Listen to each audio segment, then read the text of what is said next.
సిరి నాన్నకు కాల్ చేయి.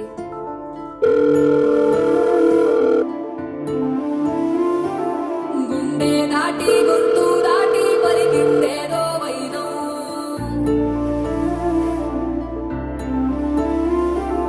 మూడు వారిన మనసులోనే పలికిందేదో ప్రాణం.